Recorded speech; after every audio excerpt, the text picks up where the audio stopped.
me tell you how I met Rhea and DPI.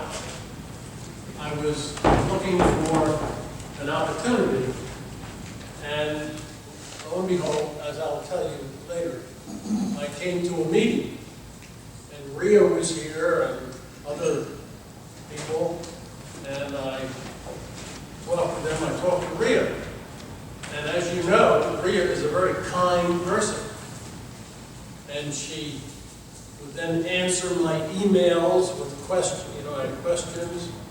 She even gave me her lease, and I bought some property, and I really was having some problems.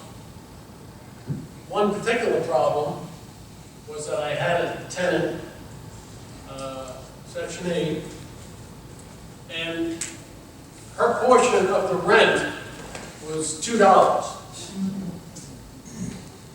And she would not pay me the $2.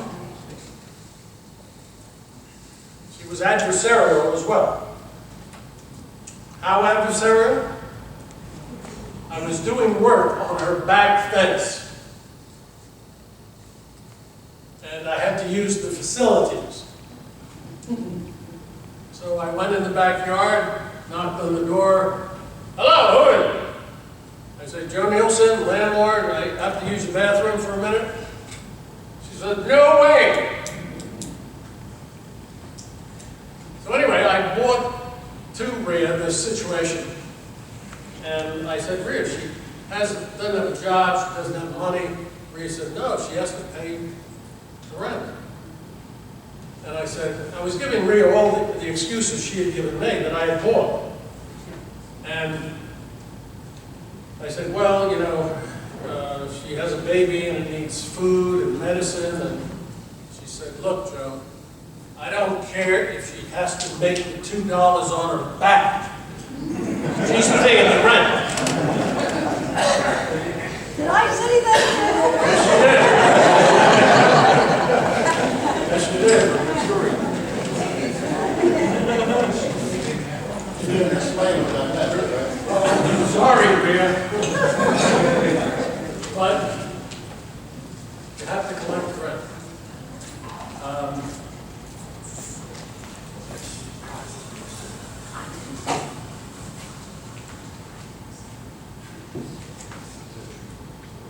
When I was a kid, I was always interested in money.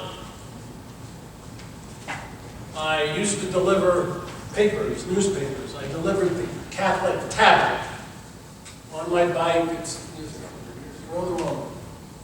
I delivered the Long Island Star Journal. I was born and raised on Long Island. I delivered eggs. My family had a side business. My dad was a fireman in New York City. He used to walk down to the station, take a train in. My mom, housewife, rode a bicycle down, get the groceries, rode a bicycle back. We didn't have much money. We're not poor. We did eat peanut butter sandwiches the last week of the month. But other guys and girls we knew, they did the same thing, so not a problem. And I got into lawns, and by the time I was in high school, I was working on the summers 40 hours a week. I mean, I had a big basket, lawn, rake. I'd go out within 2 or 3 miles and cut lawns. Earned the unheard of amount of $1.50 an hour back then. That's 1958, 59, something like that. How many of you are really interested in money? How many of you are willing to work for the money?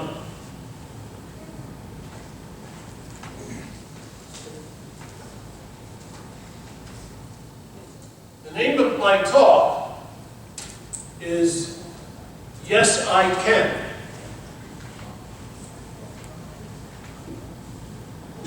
Because that's what I want to portray to you, is yes, I can.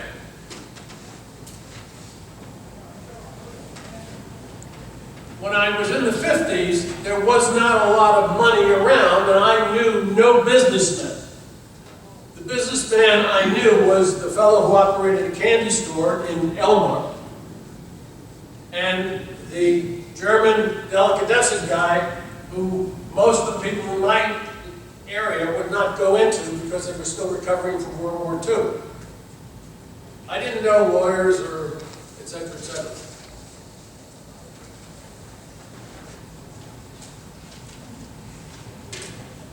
And school and I, we never saw eye to eye. In fact, I would say when I went to school, I didn't do well, but most of the time I didn't. Not do well, but didn't go. But I did have some jobs and worked hard. And then one day I woke up and I was 61. And it was January 1st, 2005. My wife, I had taken some years off to write 2 books. And I was hoping to earn some money by writing these books. So that was a very humbling experience. But my wife said, look, I'm earning $24,000. I just read an article that 75% of the baby boomers are going to be on Social Security or other government handouts with no money. And I don't want to be part of that 75. Go out and get a job. Earn your keep. Okay. So I typed up a resume, mostly truthful. Eliminated the date of birth, no high school graduation date. Sent it out to Amazon. And waited. And waited. I said, I can't wait anymore. I went on and went through franchises. How about franchises? And I looked it up, and I could get into dog sweaters for $100,000. I could get into push-up athletic bras.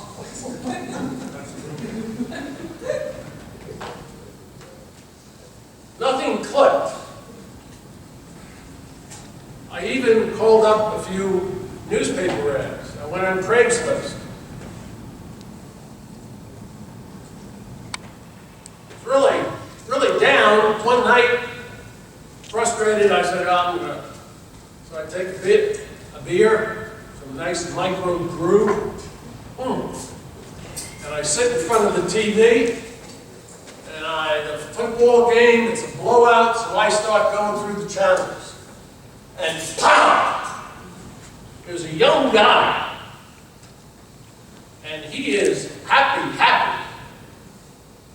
He had white teeth. I had to put on sunglasses. I mean, he had a white shirt, white pants, and his shirt was a V-neck, had gold chains, and stand up and salute hair. And he was talking, I wanted to flip the guy off, but he just kept saying money. And he said, how much do you want? I said, Jesus. He said, do you want $1,000 a month? I said, yes, I do. He said, do you want $2,500 a month? I said, ooh, yes. Yes. Because monthly income was what I wanted. Forget the millions. Monthly income was it. And he said, would you like 5,000, baby? I said, ooh. I got down on my knees and started crawling closer to the TV. I hope you wouldn't go away. Then he said $7,500. Oh, man. That was much. But he didn't stop. He then said the magic number, $10,000 a month. I said, whatever you're in, I am in. So he went on and on. He introduced a mother who had 2 part-time jobs before she got involved with him, earning minimum wage. She had 17 houses now and drove a Mercedes. Picture came up. And he interviewed her like, you know, Johnny Carson used to interview the folks. Next came the Iowa couple. You know, dress, tie, like coming from Sunday school. 56 houses. Had stopped teaching. They used to be teachers, and they had a place on the lake up there in Iowa, if it has lakes. And, you know, they were traveling the world. And then he said, you can come down to Florida, because behind it was the waves and the sand. And come down to Florida and I'll teach you how to do it. Only cost you $59.95. Credit card swipe, boom. I said, no. Because when I was growing up, I'm somewhat cheap. It's not that I'm cheap, I just brought up in a different era. When I bought sneakers, we went to the Army Navy store, which was a block long, and we went into the kids part, and they had a big barrel. And you went in the barrel and you tried to get sneakers your size. And on the bottom of the sneakers, it had like a branding iron, irregular. And if you found one, then you had to find the other. And if you did, you got them for $1.50. I still have PTSD from the first time my son made me buy Nike's Air for $110.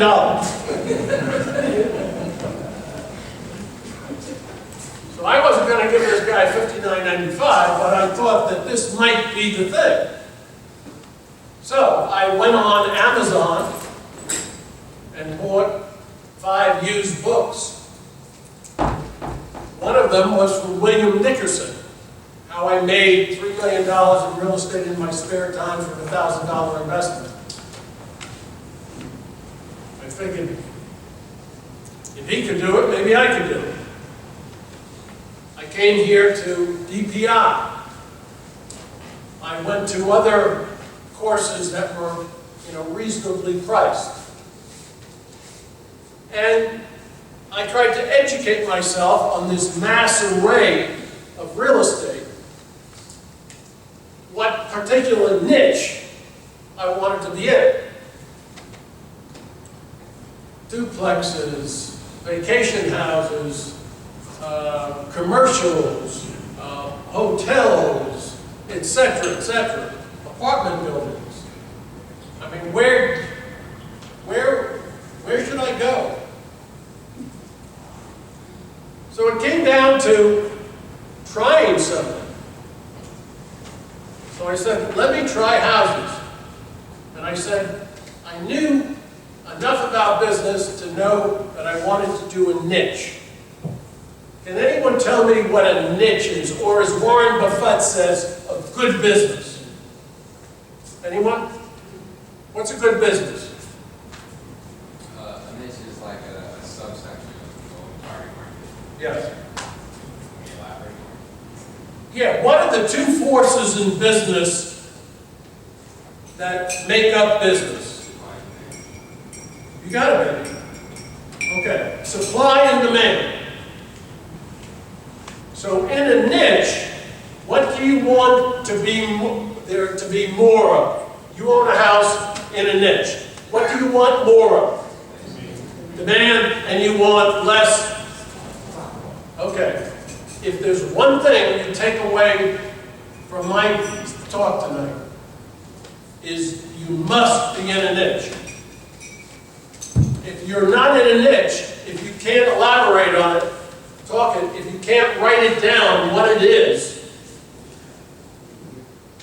then you should stop what you're doing until you understand what niche you're in or want to be. I can tell you that if you go to business school, they're going to teach you that.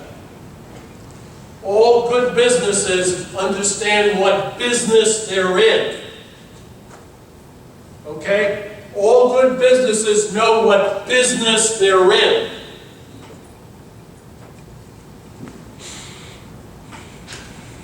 So, I said, well, I'm going to buy something. What do I want to buy? I want to buy a house. Seems simple. If I screw up, I can sell it.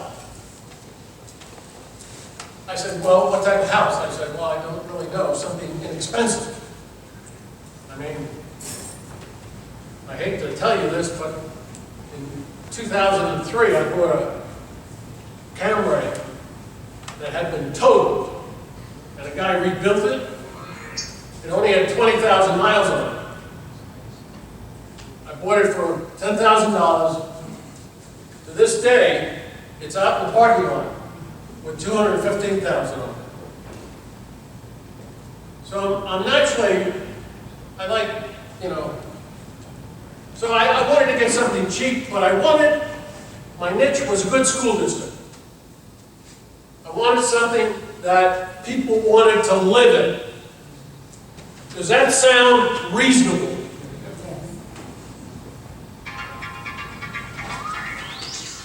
Buy where there is demand, where people want to live. So I got this thing, and it was, I describe it in my book. But you walked in, and the storm door came off, and you pushed in the door, and there were hoarders. It was that high. There was a kid looking at TV. You went through the rooms like a path in the forest. And on the third floor, there was actually daylight coming from a 2-foot hole with 2 Walmart yellow pans full of water. I mean, I could go on, but I made an offer. I bought it for $25. I'll tell you this. Would I buy it today? No. 12 feet wide. You got that? It's like living in a subway tunnel. 12 feet wide, 3 stories. You cannot get furniture of any description up the stairs. It has to come in from the windows, which we have to take out.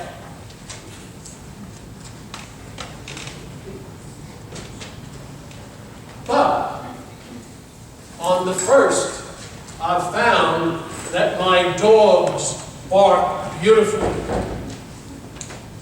It has stayed rented because it's in a good school district, in a good neighborhood, on a good block. And it nets me $4,000 a year. Nets. After expenses. Would I do it again? No. So I started thinking about what I wanted to go from here.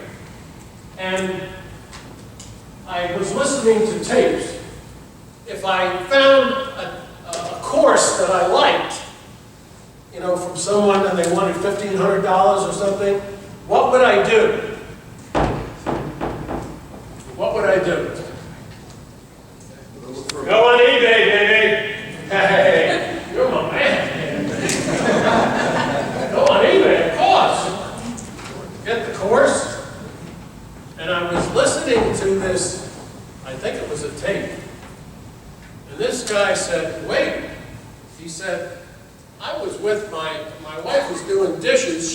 bookkeeper, and she said, "Why are your 4- and 5-bedroom houses netting twice as much than your 3-bedroom houses? And why do they have less turnover? And why do they have 95% occupancy?" He said, "I don't know." She said, "You're stupid." And then he started going off on supply and demand. There may not be a whole lot of people who need a 4, 5, or 6-bedroom house, moderately priced, in a good area. Look in the paper, Craigslist, look and see what you find. What do you think you find there? Two bathrooms, buddy. Always 2 bedrooms. What do you think you find there? 2 and 1. 2 and 1? 2 bedroom, 1 bath.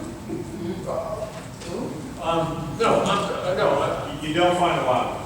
You don't find a lot of 4, 5, or 6-bedroom houses with 2 bathrooms in good school districts, moderately priced.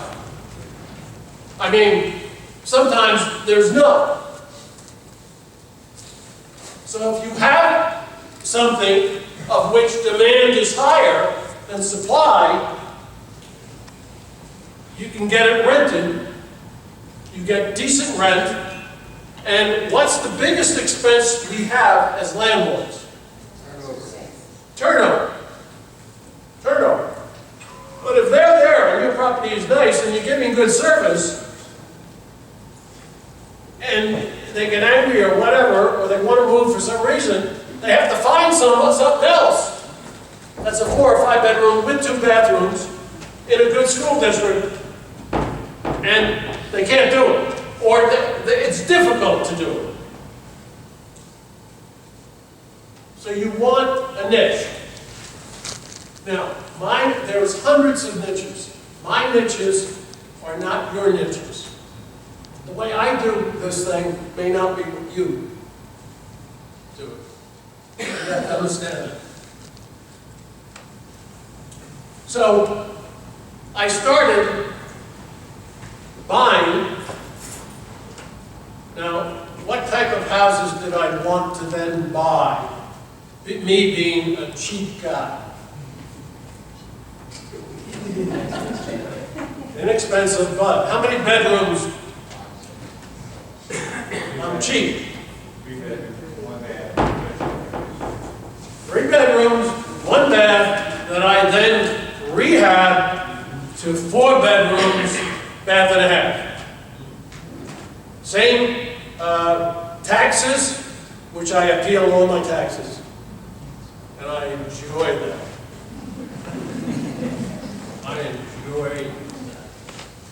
I enjoy the 26% less taxes that I'm currently paying than I was paying in 05 and 06.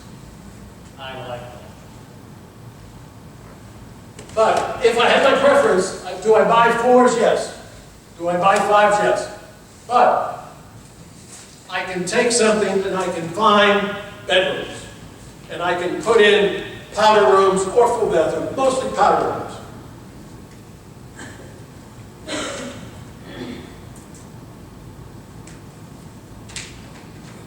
But I'm still looking for niches. But I have that niche, right?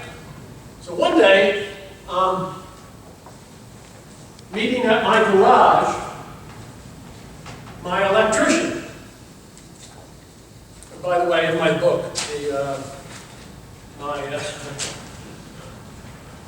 my chapter on contractors is called Contractors from Hell.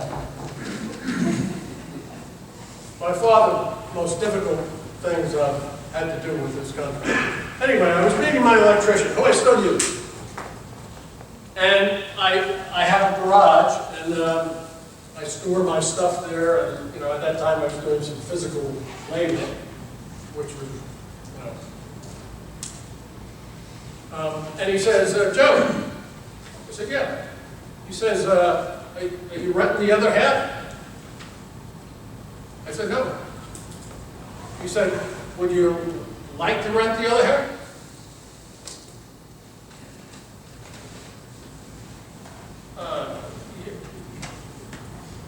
Yeah. Yeah. He said, how much?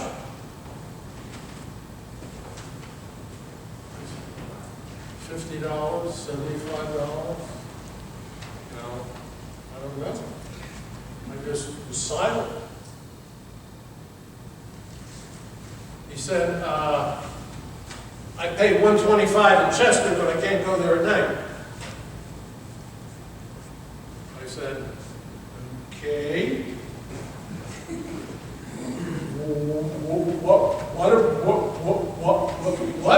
What about 150? He said, okay. He's wearing a black and red wool jacket. His checkbook, brings out his checkbook, starts writing it up. He says, that's 1 month's security. I said, yeah. I took the check and I looked at it, you know, something was wrong.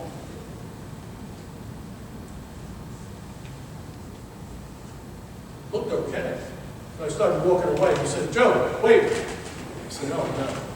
Changed his mind. He said, no, Joe, I don't want to bother you, but I need a key and where to send the rest of the rent. He's still in the garage. After I gave him that, he says, you know, you own the one right down the alleyway, the one in bad shape, the stucco one? I said, yeah. He says, Stan lives opposite. He's the young security guard. You see him around? I said, yeah, I think so. He does mechanical work. He's looking for a place. I knew that lightning didn't strike twice. Next day, someone calls me. Says, this is Stan, friend of your electrician. How much are you asking for that garage? And I said, well, you know, it's in bad shape. When it rains, it leaks, and the door doesn't come up. He says, I understand that. When I was a kid, I used to play in there. He lives opposite. So we went over. I said, you're talking $5,000–6,000 in repairs. I don't have it. He says, Joe, I'm doing that. That's me. I'll do that. I said, how about materials? He said, I get the materials. I didn't ask him where. He said, how much? He said,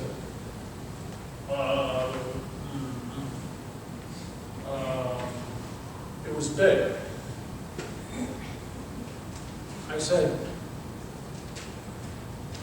$225. He said, oh boy, I thought it'd be higher. And I said, crap.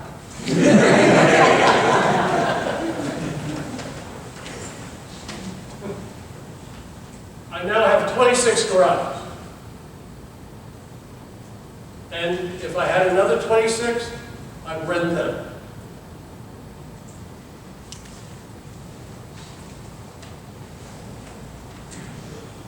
Let's say you have a house and you're netting. That's netting. That's after expenses. Let's say you have a garage. Now these garages I buy with the house. I don't pay taxes on them. I don't pay insurance on them. I don't pay for them. Now I may have to fix them up. And by the way, maintenance, please. I mean, these guys fix it themselves. They don't call me. Now let's say I have something, a garage that's bigger than a single but not a double. $200 a month. By the way, I put in electric because a lot of them are contractors or people that fix up cars and motorcycles. I had one guy who stayed for 5 years in a big one. He built a plane. He was an engineer. A little plane where a flatbed came and took it out, you know, after he was done. Put the wings on the airport and then flew it up. He was a pilot. So anyway, that times 24. Now, how would you like to increase? Now you work real hard for this, right? All right. How would you like to increase your net by 80%? How would you like to increase your net by 8%? By 50%? By 80% doing nothing except what you had to do to get it ready? Does that sound like a niche? That's a niche.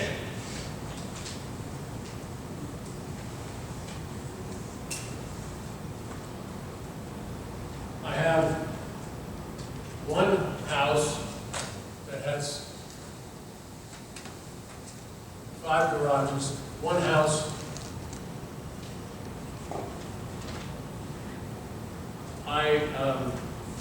My realtor showed me a house that no one wanted. It was in an estate.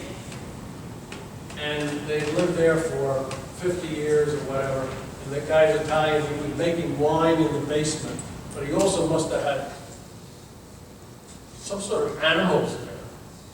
I mean, you know, it was really bad. The house was really bad. In the back, there were vines and all this stuff. And he says, oh, by the way, there's garages down there. And I said, ding. So I go back there, and there's a big double at the end of the driveway. But behind that, on the lot, are 5 singles. None of these garages had roofs. They all had caved in, you know. And I said, you know, I could hardly talk.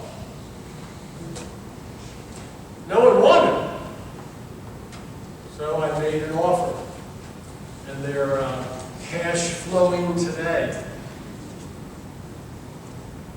Okay.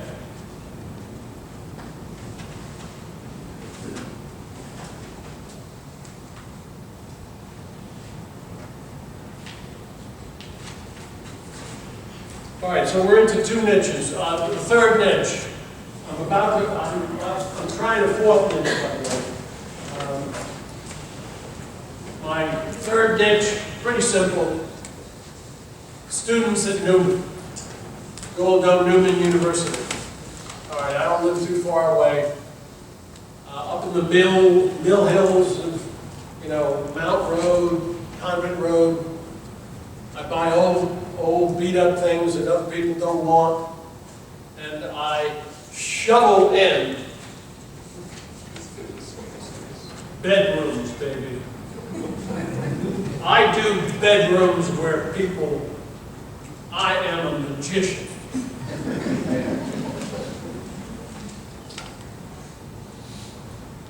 And behind this one, there were 2 garages in the back on an alleyway. Big, fairly big, not doubles, but big.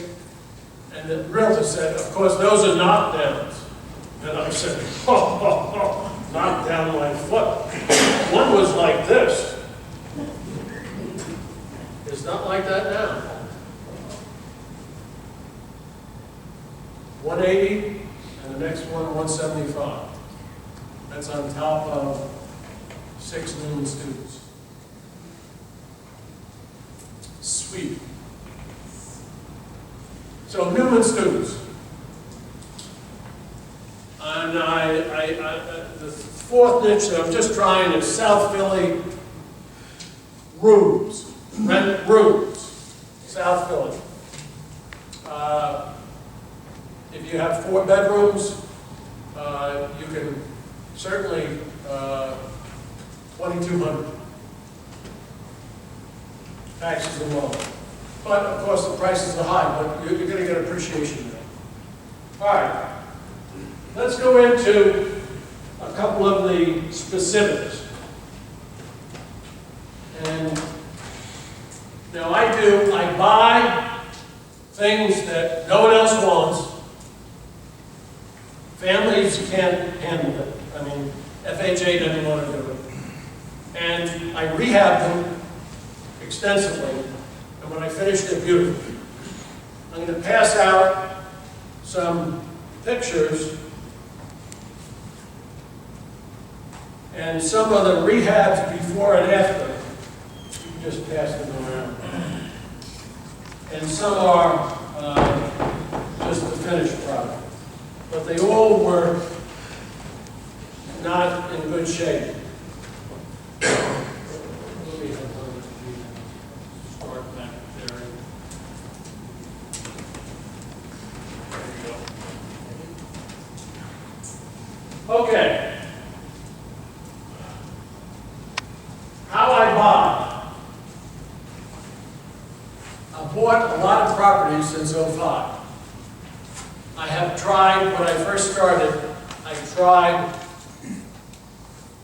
it all. I tried bandit signs. I was arrested in Linwood. My wife had to come down and she was very happy. I tried bandit signs. I bought a list and I mailed out and then went to visit people who were in foreclosure or pre-foreclosure. Before the evening was over, after they told me the story, I wanted to write a check to them. I'm not emotionally capable of handling that.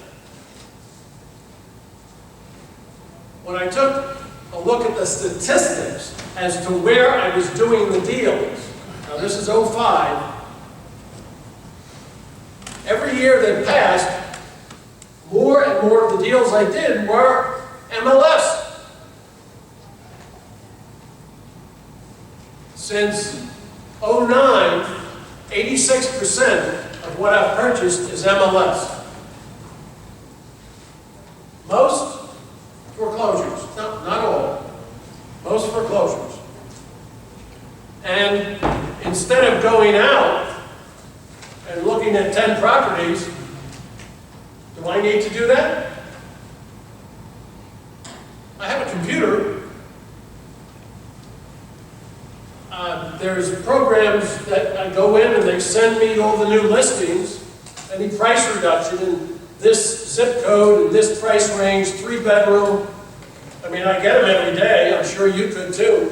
Once you understand what niche you're in, then, you know, between you and I and whoever, I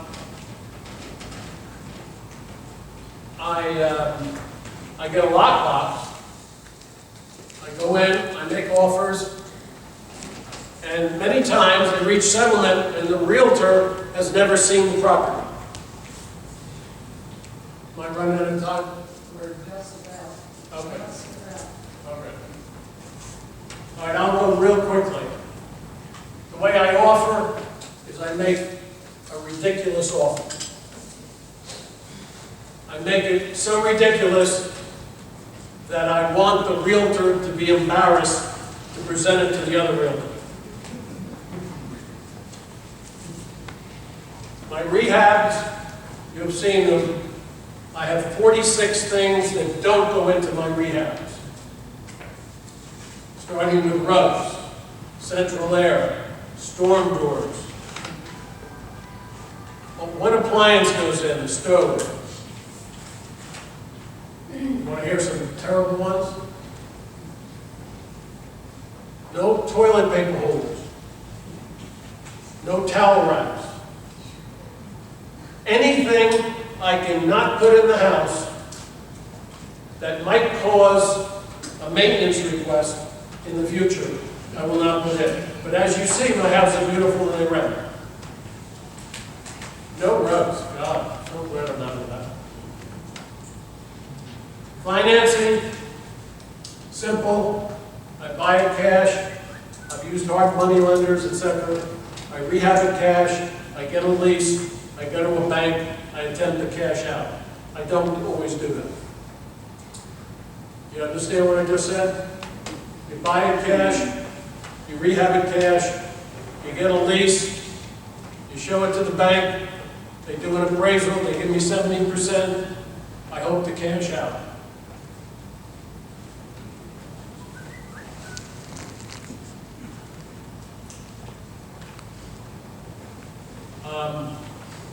We have to end now. I'm going to give you today third best-selling real estate book on Amazon. You have to come up, you have to sign up for my newsletter if you haven't already. You get a weekly newsletter from me. It's very good. It's growing leaps and bounds. On chapter 20 in here is something you won't get from many people. It's 62 properties at the time of this, with a 13-column spreadsheet of how much I paid, the date, the rent, the PITI, In other words, a full disclosure, chapter 20, which I think you should get from most of your realtors. So after this is over, come on up, sign up, get a book. Joe, we have time for some questions. Fine. I want to ask one. When you said that you buy cash, how long did you get yourself to the level that you could afford to pay cash? When I started out, I did not say this. When we started out, my wife and I had an IRA of $350,000. Oh, okay. That's cheating, that is. However, I must say, I blew through that by making errors. But I blew through that, and I have used hard money lenders, I've used private money lenders, I have used credit cards. Yes, in 11, I bought, rehab, and rented 14 properties.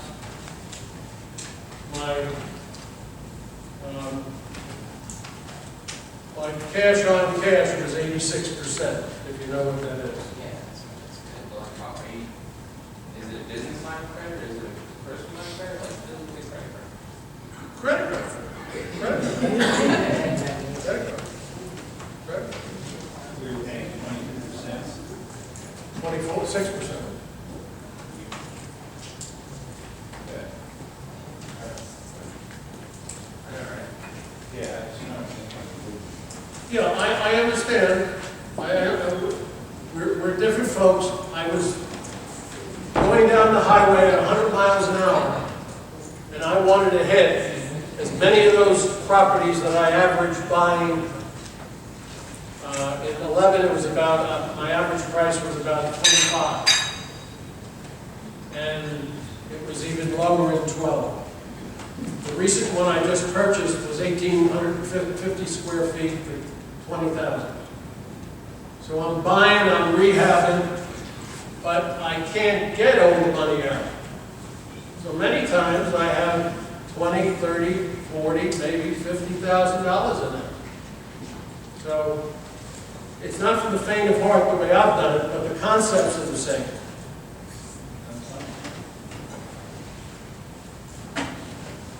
Do you facilitate the construction and the things yourself or rehab, or do you have the same guys you use all the time? Well, yes, I have more or less the same guys that I use all the time, with some exceptions if they're not on drugs or if they're out of jail. So you're in a hands-on kind of rehab? Well, no, I'm not hands-on per se. Let me say this mechanically. If I go down the road and my car stops, I don't open the hood.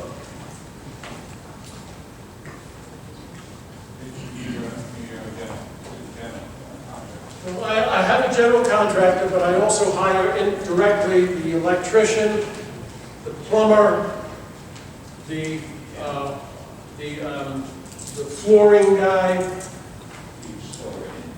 Oh, I'm in there, but I for a while there, I was the general with the, there, that was very stupid. Your garage for rent, is it freestanding or is it kind of like a basement on the house or things? You mean the fourth bedroom? The garage for rent, is it a freestanding garage or kind of like? Most of them are freestanding. Only a few are attached. None of them that I rent are underneath. If they're underneath, that's a fourth bedroom. Don't Do laugh. you let tenants in the basement? You don't have a problem with that? What township? I'm talking.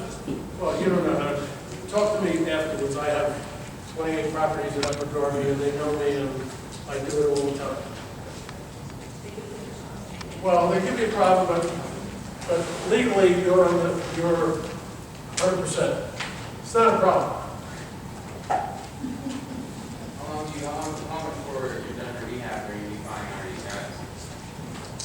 Well, I attempt to get the rehab done in 3 months, rented in 4 months. As soon as it's rented, I try to get the money out. You think? I think. If I have 70 properties, I have 70 mortgages.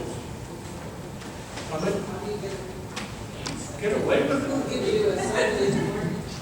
Oh, I mean, banks, small commercial banks. You're properties together, you go to the bank, or you do it all? Well, no, onesie, twosie, as I go along, but once I get in with a bank, say Sharon Savings and Loan, they'll do 10, Yeah. and then they'll say, all right, Joe, no, one. Now I'm going to try and refinance half my properties at a low rate, because some of them are at 7.5. That's fair. You have niche properties, do you have a niche tenant, you go after? Well, I have a whole screening thing, including I do a home visit. I mean, I have made grievous errors multiple times. And I have methodologies now to stop me from making stupid errors. And one of them is to let someone in. We rate our tenants 1, 2, and 3. Threes, hoarders, deadbeats, adversarial. I do everything I can to keep the 3 out of my property. How do you make sure the title's clean for foreclosures? Number one, I don't worry about it. And I do buy at judicial tax sales. If there's a problem with the title, I have a lawyer who will quiet the title. There's some things that I just don't find that are a problem with my reality, what I find. I'm not saying you can't have a problem with the title. I have not had a problem with the title. If I do have a small problem, it's for $1,500 he quiets the title. I don't have a problem with basement, cracks in the basement, and things other people. I don't do LLCs, by the way. I don't do LLCs. Just what I said, I do not do LLCs. You do trust, No. they just lie in. Here's what I do. It's very simple. I have liability insurance on the property. I have a $10 million umbrella. Then I have professional manager's insurance in case something weird comes up. It's very simple. If you have 70 properties and you have 35 LLCs, oh God, it's very expensive. It goes against the grain. go into my newsletters. I have one on LLC. That the income, it has nothing to do with it. 70%? Yeah. What's my cash flow? You're buying cash anyways. I buy cash.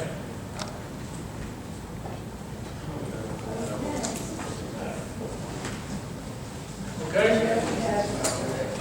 Any more, maybe one more question? I'm dying to know what the first two books were about, where you heard the crickets. The great speaker, and then the women words, so. What were those topics on? The first book was Damn You, Vietnam, which was a Vietnam memoir. I'm a Vietnam vet. And the second one was a book of poetry named Personally, I Wouldn't Buy It Either.